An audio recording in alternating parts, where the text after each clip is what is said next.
My daughter's name was Hazel Ray. And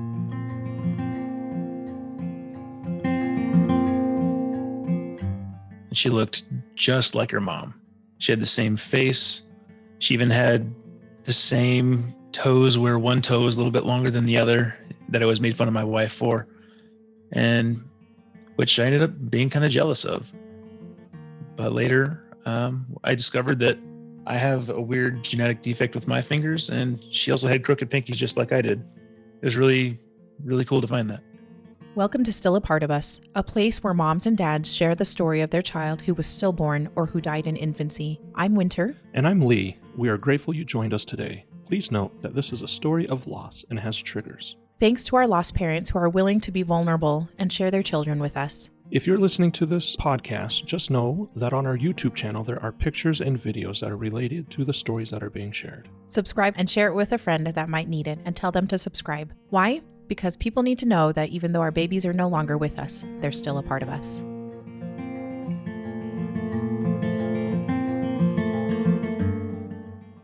Well, Tad, thank you for coming on to the podcast with us, and thank you for coming and sharing your daughter Hazel's story and legacy with us. Just off the bat, your daughter was stillborn at... She was on the 36th week. 36th week. Okay. Yep. Mm-hmm. Well, thank you for coming on and talking to us about Hazel. Tell us a little bit about the birth story. Sure. So that day, my wife was working as a nurse at the time, but she happened to have that morning off because she had a doctor's appointment that morning, and everything actually looked great. I was working as an IT guy and just doing some work at home. And it wasn't until about, I want to say 5 or 6 o'clock where my wife realized that she hadn't felt Hazel move for a while.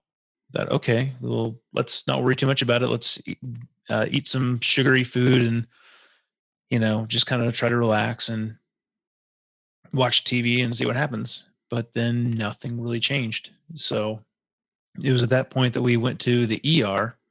And keep in mind, this was the summer of 2020. So right in the middle of coronavirus. And when we got there, they took us up, and fortunately I was able to be there, which was really, really, really good. But yeah, we went up and had the little ultrasound done, and you could see Hazel's heart, and it just wasn't beating.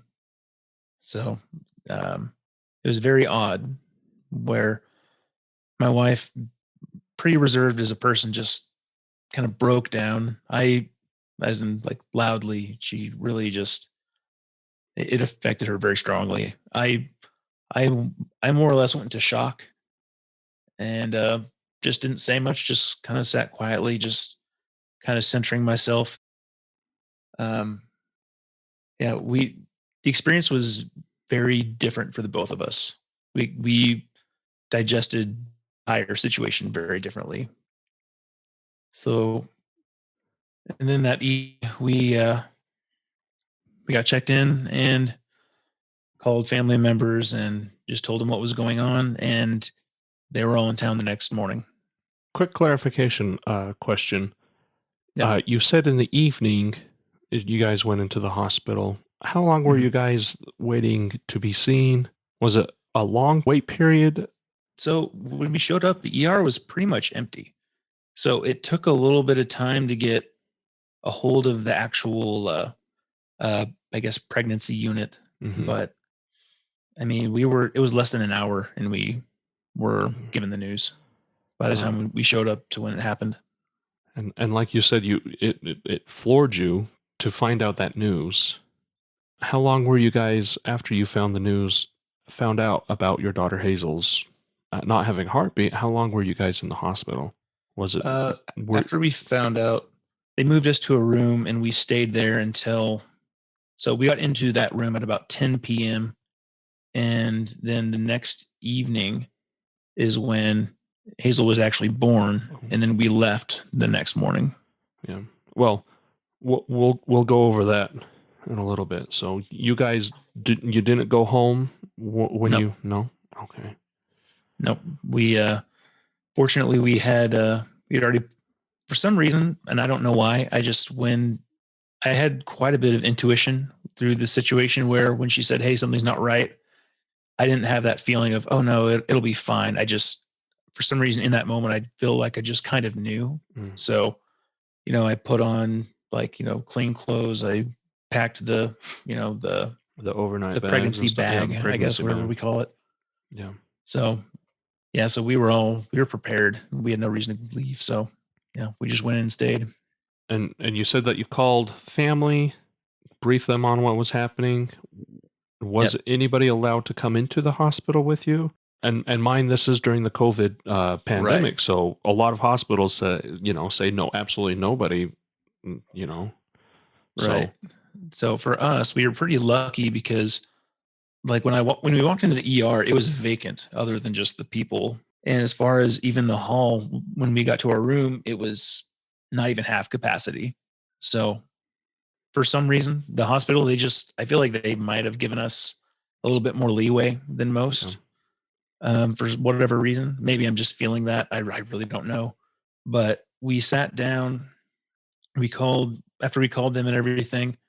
The agreement that we had was people can come in, but we only want to have like a party of maybe up to 3 or 4 at a time. So, like, my mom and dad and brother and sister-in-law had come in.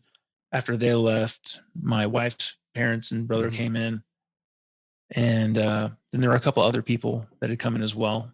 Okay. But it was just, very small parties at any Okay. given time. Oh, that's interesting. Thank you for clarifying that, because it's with this pandemic, the COVID-19 pandemic, it's really interesting to across the world, across the nation. It's there's it's different protocols for different people, Right. different areas, I guess would be. So thanks for clarifying that. Yeah. And So we're in a smaller town, so not real small, but small enough that we just hadn't really been ravaged yep, like how some other places had. So mhm, they weren't as concerned, I don't think. okay. Well, thank you. So the hospital staff take you into a delivery room, Yeah. where you guys um, tell us about that. Yeah. It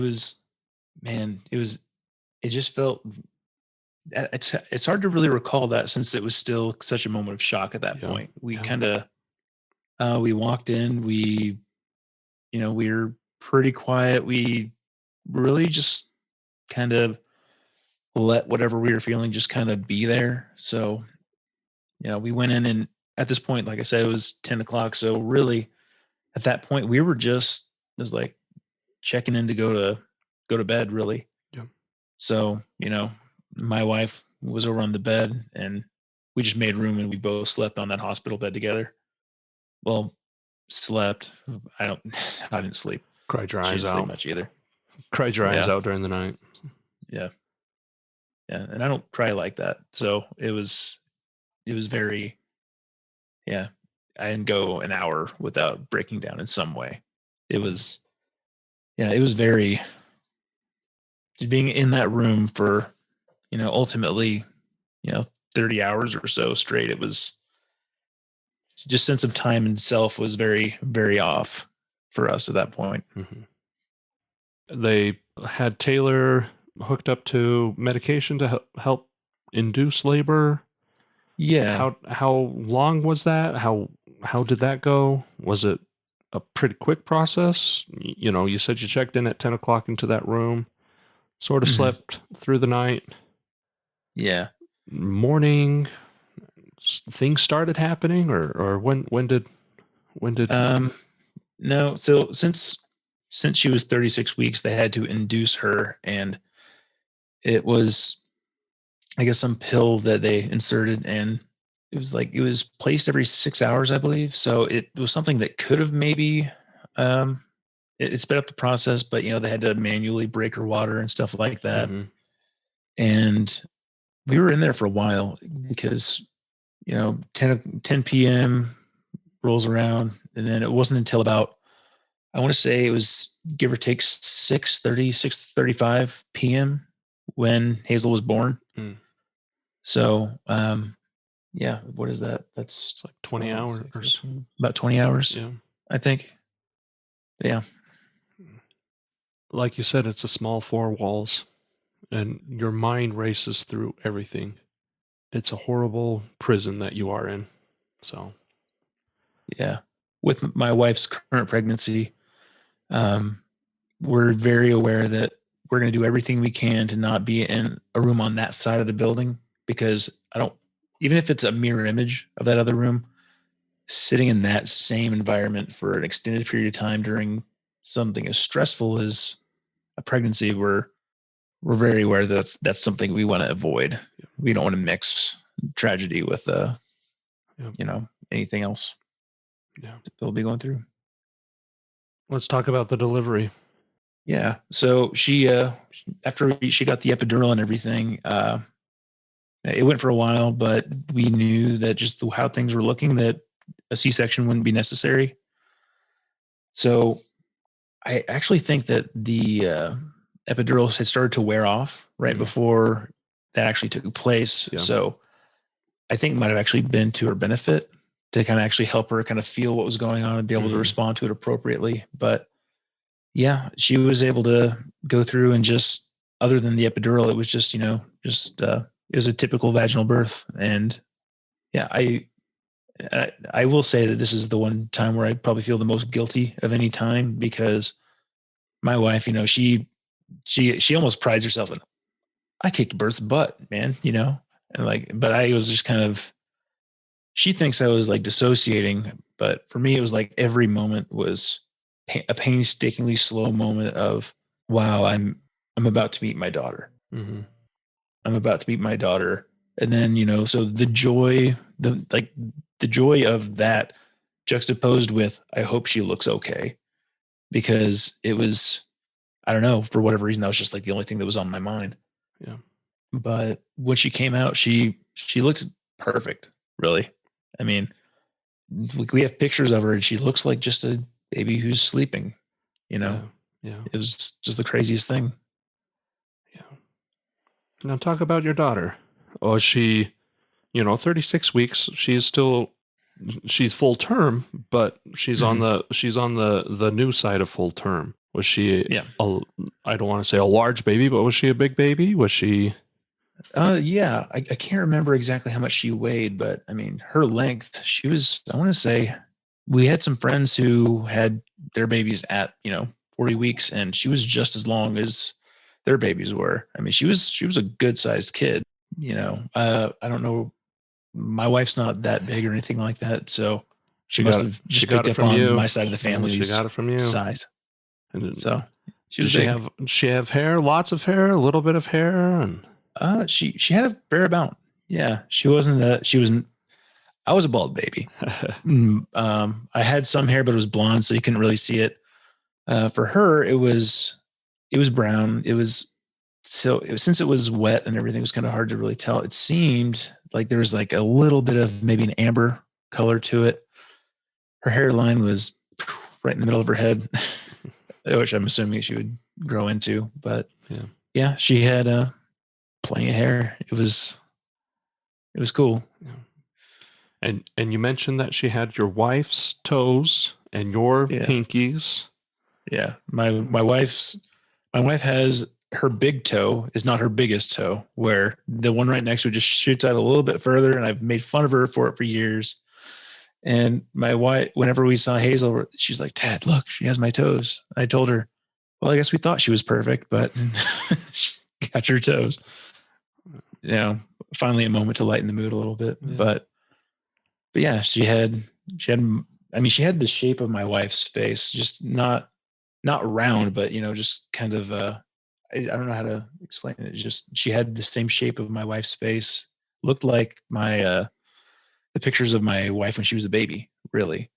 But then so I was a little jealous, because the only thing I saw was, this baby looks like my wife. This baby looks like my wife. It's my daughter, so glad to hear that. But then we discovered she had the same crooked pinkies that I do. So well, you married your wife for a reason, so you'll just be more endeared to Hazel because she looks like your wife. It wasn't for the toes. It wasn't for the toes. but I'll take him. Well, wonderful. And then the stay with your daughter and your wife in the hospital. How long? You said you guys were there for how much longer after the birth of Hazel? When they wheeled her in, they had the cuddle cot, you know, the basically a bassinet that has a cooler underneath it. And when she got wheeled in, you know, we all had a chance to hold her and stuff. Like my brother, my mom, my dad, us, my wife's parents. So we were there for a while, and we actually had an organization called Now I Lay Me Down to Sleep. They showed up. They take like professional pictures of stillborn children that we still have. And whenever we were kind of carrying her through all that stuff, it was cool because it felt like it was like the one moment of joy that we actually had. We were able to enjoy having her with us there. And, you know, it was kind of to the point though that it felt like just the hyper awareness of wanting to maintain her as much as we could, that we probably could have kept her longer, but yeah, we had her for about 5 hours, and we just kind of realized, you know, there was like just like a small bit of a degradation. I think like there's like she had like a runny nose or something, and it just we just felt like this time we're spending with her right now is wonderful, but it just feels like it's time for her. It just felt like it was time for her to go. And through any given moment that we had with her, the whole process of all of this, that was easily and still stands to be the hardest moment. And just knowing that it felt like this was a decision that we had to make, rather than something that was happening to us, and we were together. But just that moment of okay, we're ready for you to take her back, and that feeling of, oh no, wait, we're not so sure, but just still wanting to respect the integrity of what she is, which is the most beautiful thing we'd ever seen, and we didn't want to disrespect that in any way. Not that, you know, we couldn't have had her longer, but it just felt like the appropriate thing for us to do. It is such a hard in our situation as well. We talked about it. It's like, you know, the inevitable is they need to go.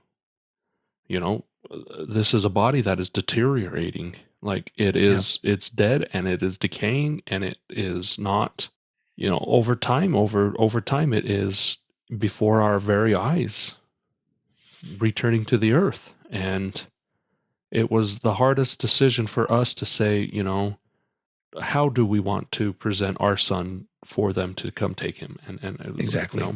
You know, as a parent, you never want to do that. You never want to give him up. In the back of our minds, it was like, you know, we can keep him forever, and just stay in this room forever. But there's a time and a place that we said this is how we are going to present our son for them to take him to the mortuary. So we really, because we discussed it, we just knew we want her, but it was, we had gotten the things that we wanted to have. You know, the family held her. We got to hold her. I held her more than I probably wanted to, just because, you know, I saw that feeling of she's cold, she needs to stay cold. That's better, but just that mental awareness that I might regret not holding her more. But you know, we had that. We had all those pictures taken of her. I'm really good friends with the priest here in town. He's like a year or two older than I am.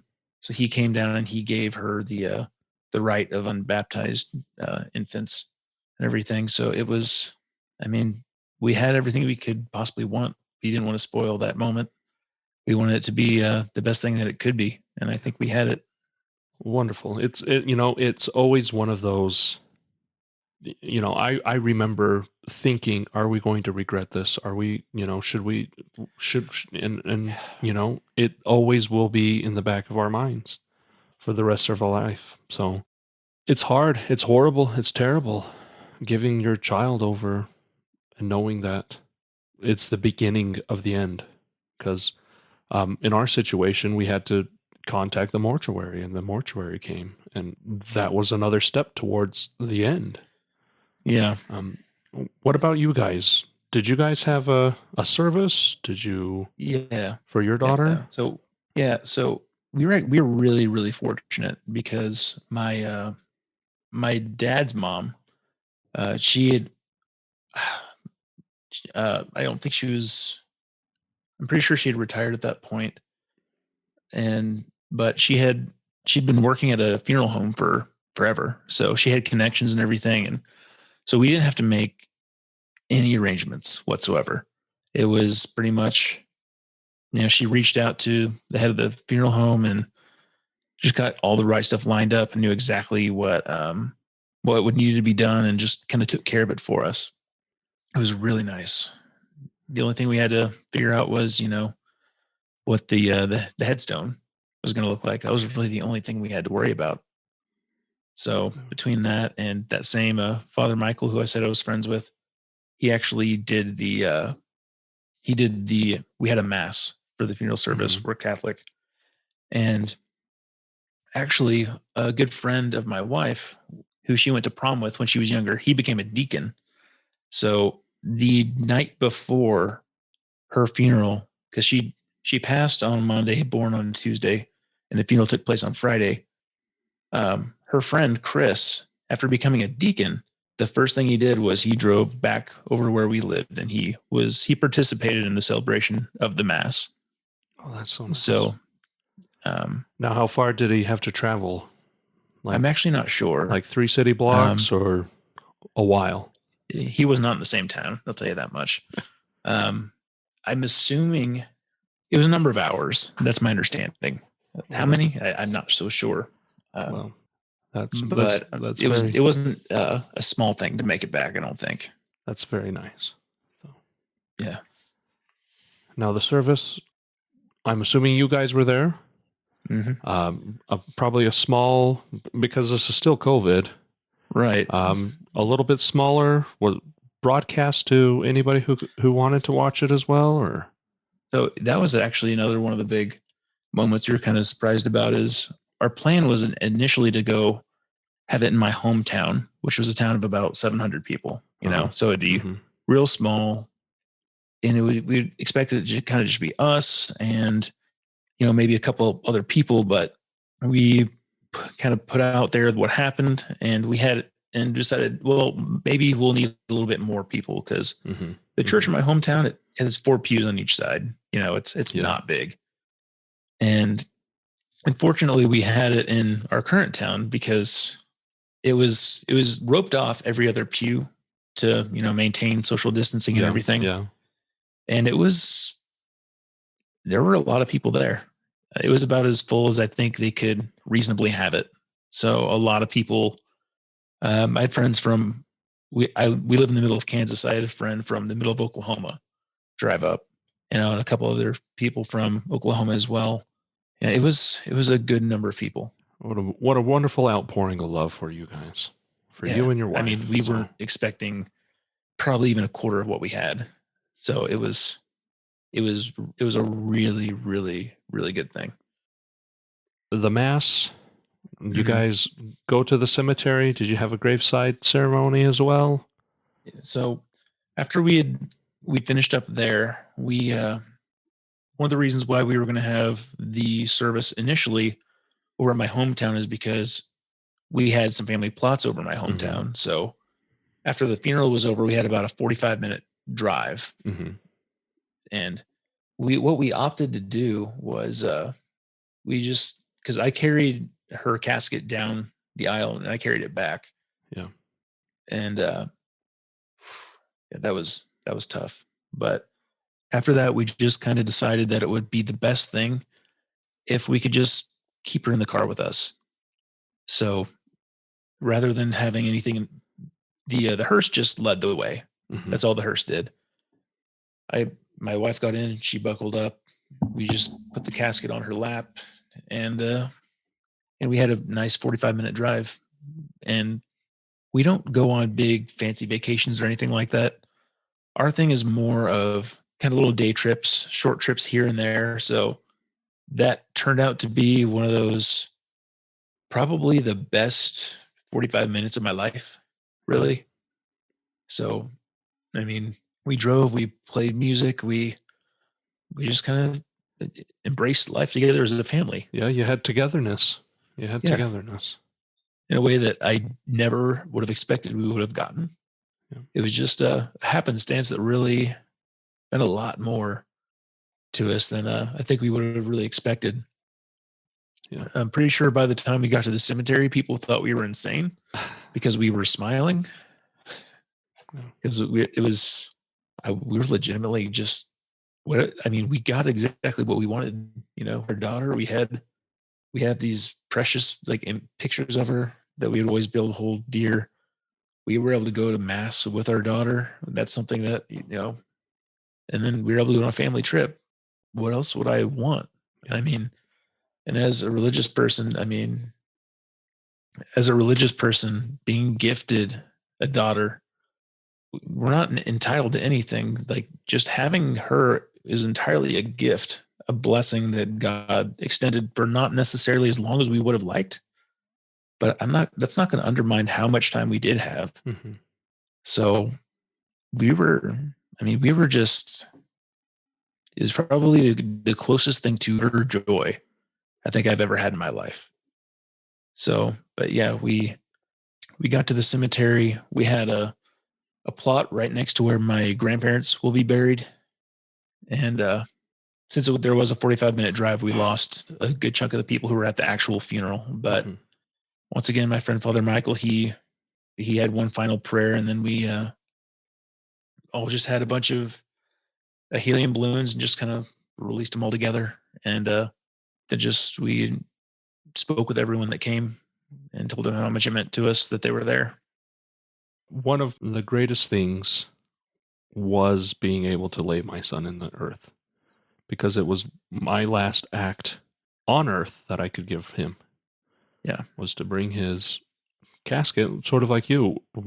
He rode with us, and from the funeral home to the cemetery, it was no 45 minutes. So it was one of the last acts on earth that I performed for him, and it was such a hard yet wonderful thing for me to do. So yeah. And it's not until you're in a situation like that where you realize how much that a moment like that could mean. Yeah. Which is why when we were at the funeral home planning who do you want to be the pallbearers, I just kind of knew I am going to be that. Yeah. Not that I wouldn't trust other people to do that, but if I want, one of the hopes as a father is you get to walk your daughter down the aisle someday. And this was the only chance I would have of that. So I took it, and that was hard, but it was probably the one of the most powerful acts I think I'll ever carry with me for the rest of my life. Yeah.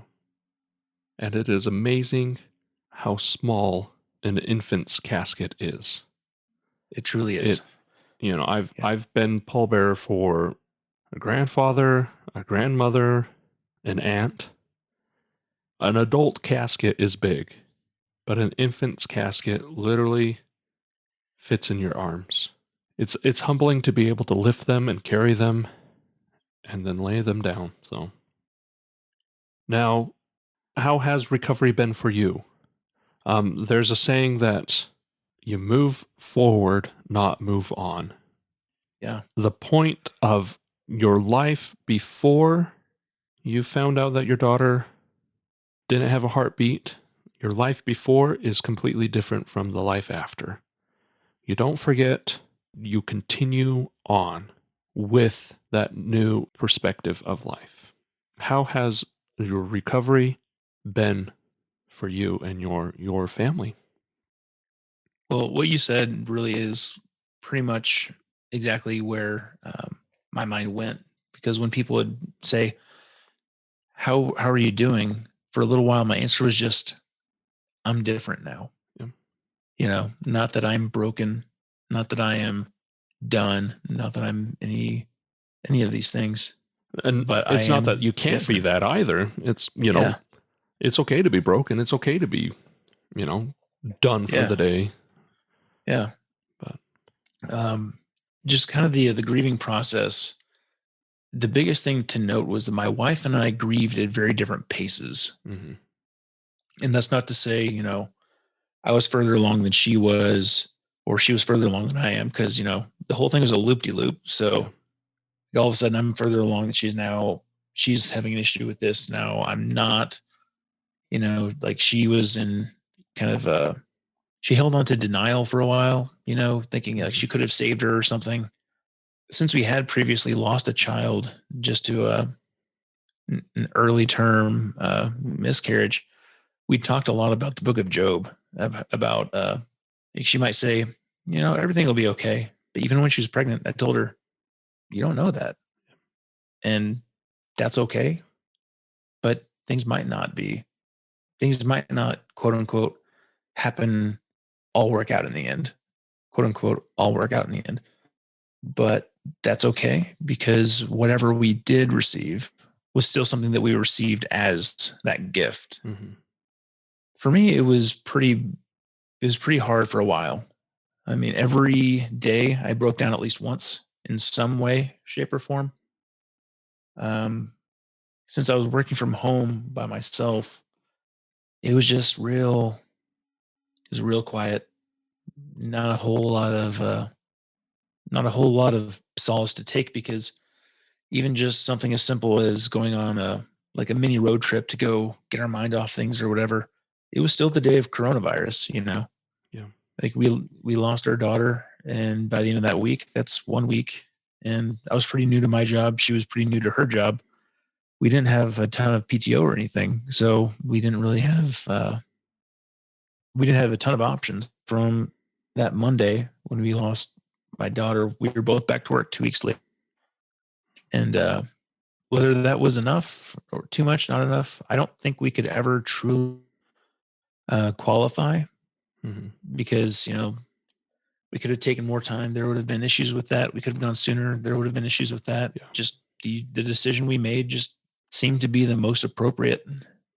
And yeah, and you could spend all day even just like kind of balancing. Yeah. Should we have done it like this? Should we have done it like that? But should I have won't ever warrant an actual answer that's going to make a difference. So I will say that we did as good as we could. That's a good way to put it. You did as good as you could.